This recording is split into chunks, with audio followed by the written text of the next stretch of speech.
Okay, so ready to dive in. Today we are tackling, I think, like a really foundational topic. If you want to get to where you want to be, you need personal discipline. Absolutely. And our source material is Michael Wilson's audiobook, La discipline personnelle. Développer sa personnalité. Which, if you don't speak French, means personal discipline, developing your personality. Mm. And that is sort of the mission of this deep dive. We're Yeah. going to try to pull out the core principles of how to actually cultivate personal discipline to get you to be your personal best. Yeah, I think what's so fascinating about Wilson's work Hmm. is that he has a very specific approach to personal discipline.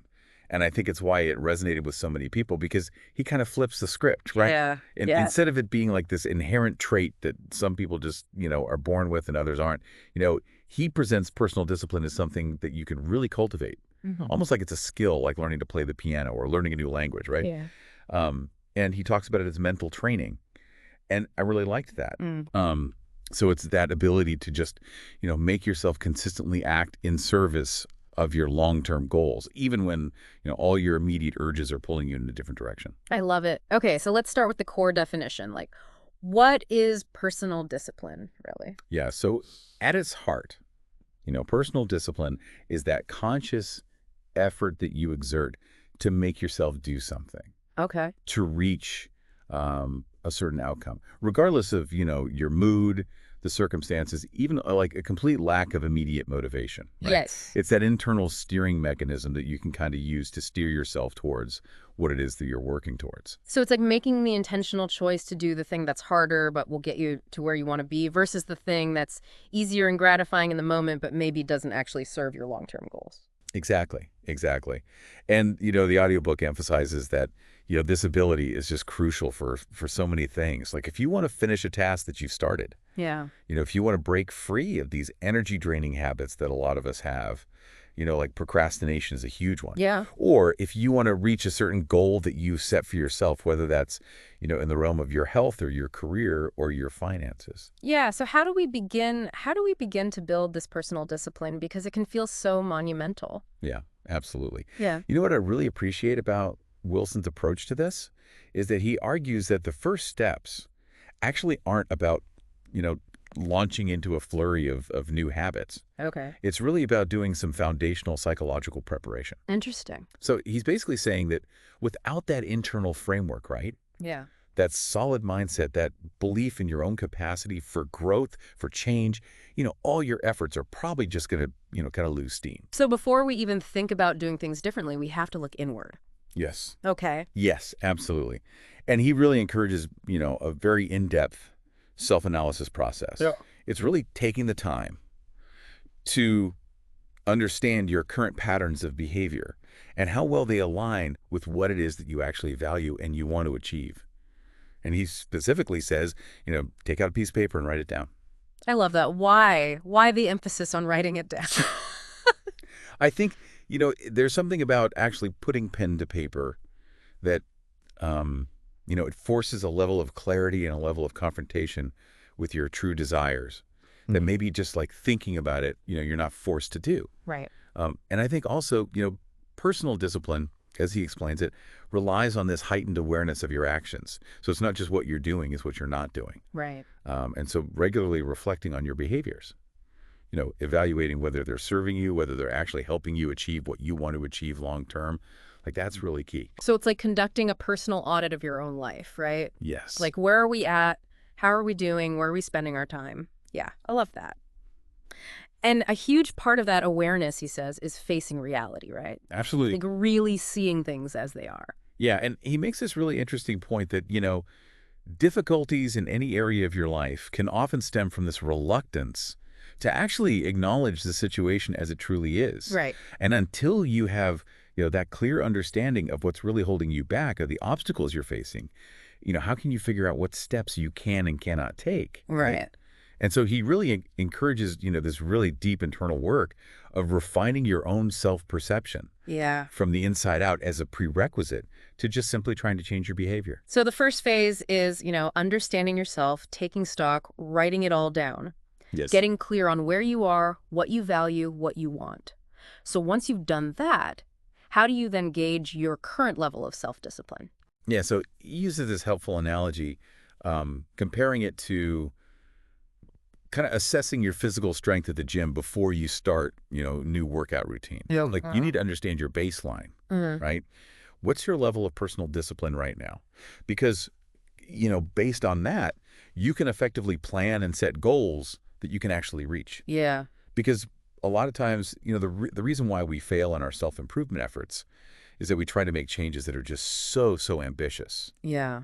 that we set ourselves up for failure. So how do we take this discipline strength measurement? He provides like a really comprehensive list of self-assessment questions, so I won't bore you with the whole list here. Okay. But it covers a really wide spectrum of daily habits, like really from things like your showering routine to, your wake-up times, Yeah. weekdays versus weekend. How consistent are you? Okay. To kind of more telling indicators like, your weight status, any addictive behaviors that you're struggling with, like caffeine, nicotine, sugar, even things like how often do you find yourself, checking messages? Oh, that's an interesting one. Yeah, right.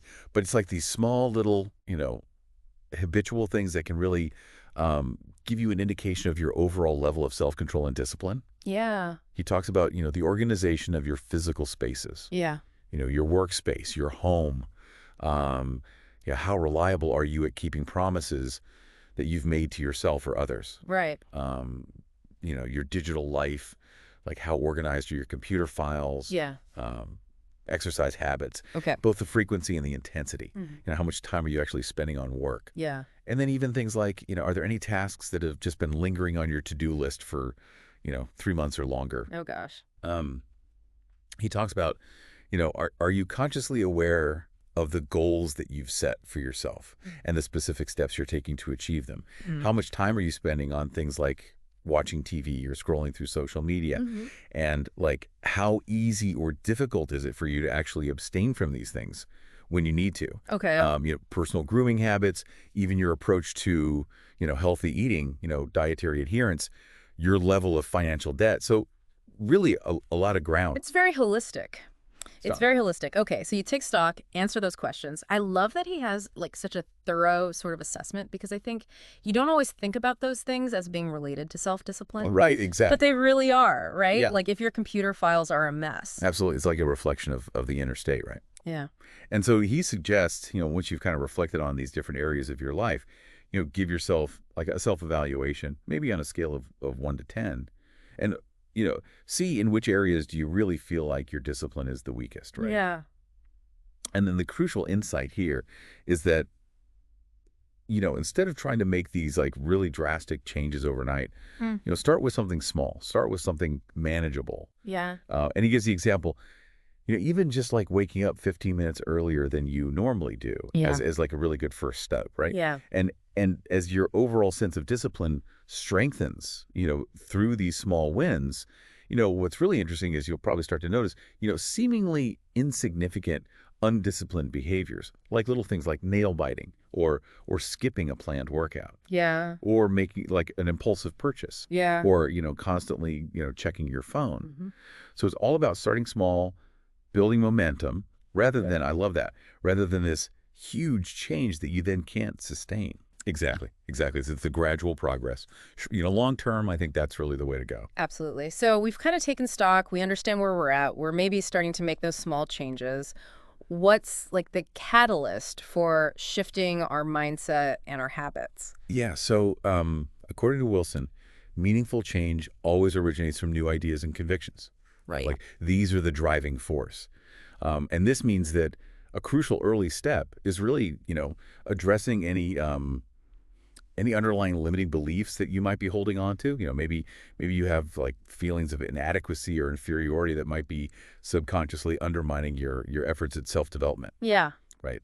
And he says, making a genuine decision to change, that really requires willingness to let go of those old unhelpful habits, those ingrained opinions, and to actively challenge and overcome that self-doubt. That can be such a mental hurdle, though, for people, right? Absolutely. And he acknowledges that.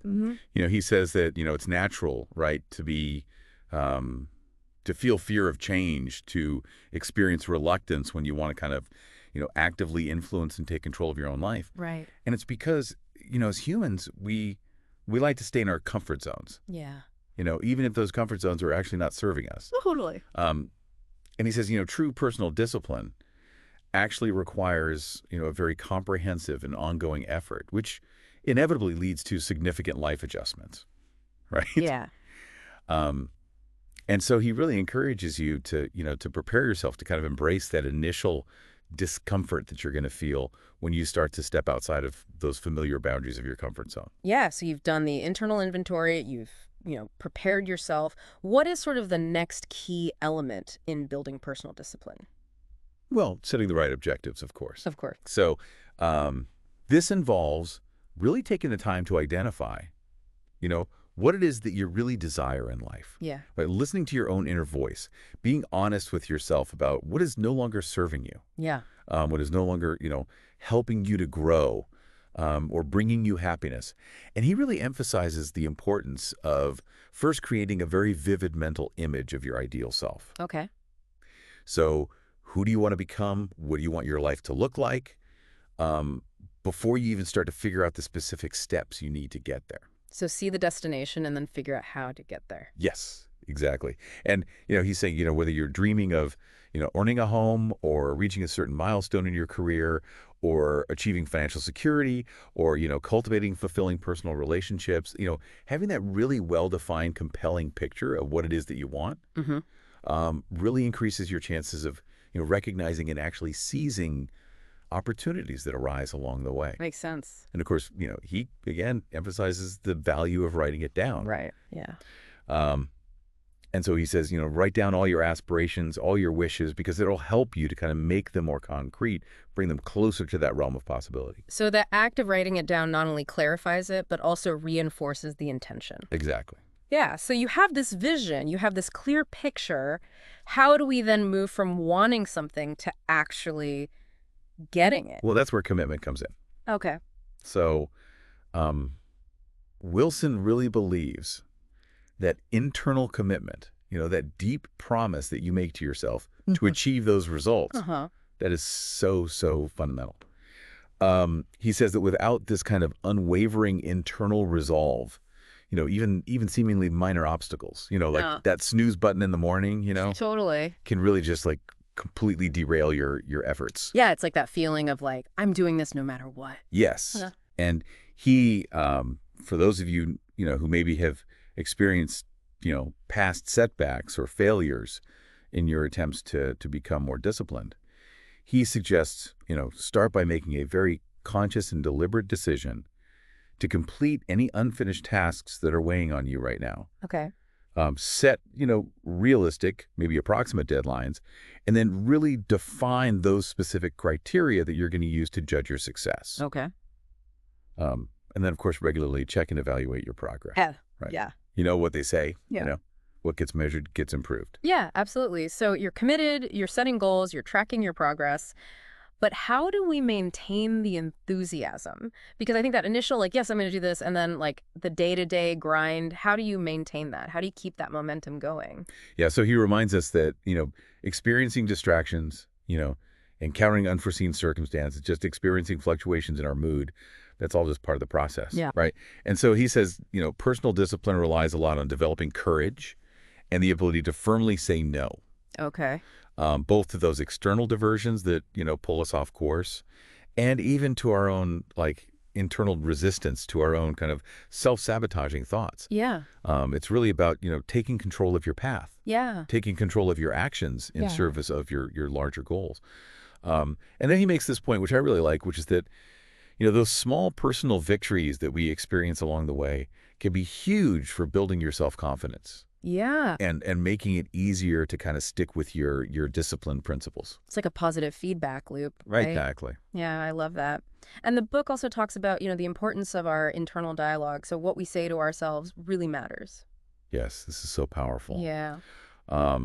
He argues that, truly believing in a specific outcome, it can actually influence its realization. And so, your internal dialogue, that ongoing conversation you have with yourself, that can be such a powerful tool for reinforcing your self-image. Okay. And for cultivating the positive qualities that you aspire to embody, Right. The more that you consistently, think about a certain quality, the more you kind of naturally embody it, right? Yeah, so it's not just wishful thinking. No, It can actually impact who we are. absolutely. Yeah. And he says, consciously avoid dwelling on, past negative experiences, Right. engaging in harsh self-criticism, Okay. when things don't go as planned. Really focus on, how are you going to choose to act differently in the future, Right. right? Yeah. And conversely, you know, actively affirming those positive experiences, Yeah. no matter how small, Right. just acknowledging your successes. Mm. That's so important because it really anchors like these positive patterns in your subconscious, Yeah. like simple things like saying, after you've demonstrated self-discipline in a certain situation, just tell yourself, that's the kind of person I am. Totally. Um, and just doing that consistently over time, it can be incredibly effective. Yeah. Mastering your internal dialogue, he says, that can really reduce that unnecessary self-criticism that we all engage in, right? Yeah. And it can help you to appreciate yourself more, and it can really make those tasks that once seemed like impossible feel much more attainable. So you're training your inner voice to be your supporter, not your critic. Exactly. I love it. Okay. So we're thinking more positively. We're committed. We've got these goals. We know where we want to go. What about the actual implementation? What actions does he actually recommend people take? Yeah, so he places a really strong emphasis on breaking down, those large and often overwhelming goals into those smaller, daily manageable steps. Okay. He's really a proponent of small, consistent actions, because he really points out that, as humans, we have a limited capacity to make radical changes all of a sudden. Right. So if you try to do too much, you're just setting yourself up to feel burnt out, overwhelmed, Yeah. discouraged. So it's that progressive approach, Yeah. gradually increase the level of challenge as you gain momentum, right? Yeah. And as you build confidence. Yeah. Instead of doing a whole diet overhaul, maybe just add a healthy thing to each meal or something. Right. Yeah. I love that. So what is then, once you have those smaller steps identified, what's the thing that actually makes you do it? Willpower, of course. Willpower, yeah. So willpower is key here. He says, willpower is really that fundamental capacity that enables you to initiate and to persevere toward your goals. It's what allows you to make like conscious, deliberate decisions. It's what allows you to take immediate action when you need to. And it's how we overcome those obstacles that inevitably come up. Yeah. And he says, having that strong sense of willpower really facilitates, quicker decision making, and it really reduces the tendency to procrastinate. So willpower is the engine. Yes, very much so. Yeah. And he says, it involves, maintaining that long-term focus on what it is that you want to achieve. It means, being willing to sacrifice less important, desires, immediate gratifications. And it means being able to just endure those unpleasant processes that are often necessary, Right. to reach the outcomes that we want. And he compares willpower, to a muscle. It needs training, it needs to be exercised. And he says, you do that by setting, more complex, longer-term goals that require sustained effort, sustained commitment. And he also makes this distinction between, initial enthusiasm, which we all have for a new goal, and willpower, which he says is really what helps you overcome that inertia and resistance that, sets in once that initial excitement, inevitably fades. Yeah. And he says, the perseverance, being able to act even when you don't really feel like it. Right.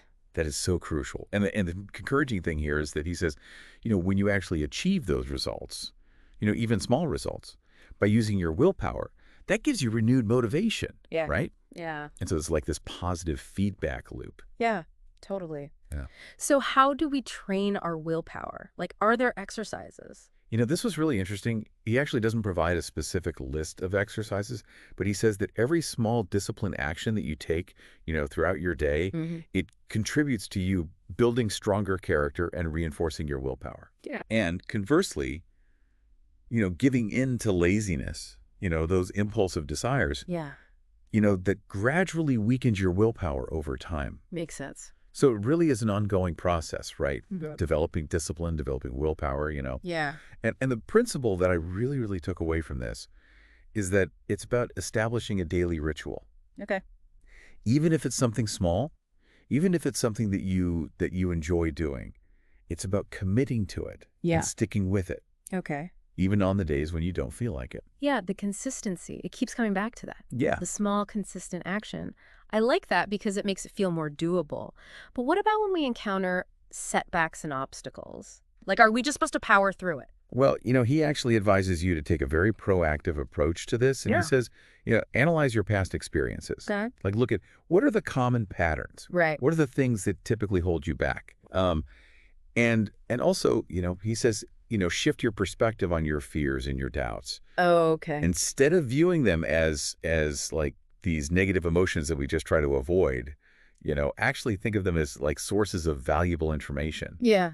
Maybe they can help you to make your goals more realistic, more attainable. Right.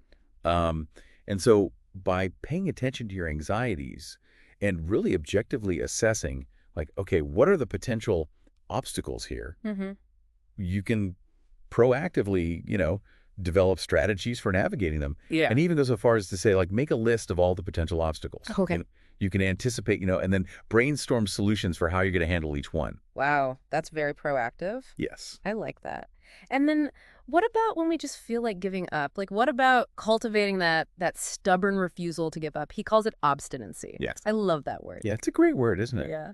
And so he reminds us that, ideal circumstances, those rarely, if ever, align, right? And so relying on, just fleeting moments of enthusiasm, that's not a good long-term strategy. Right. Right.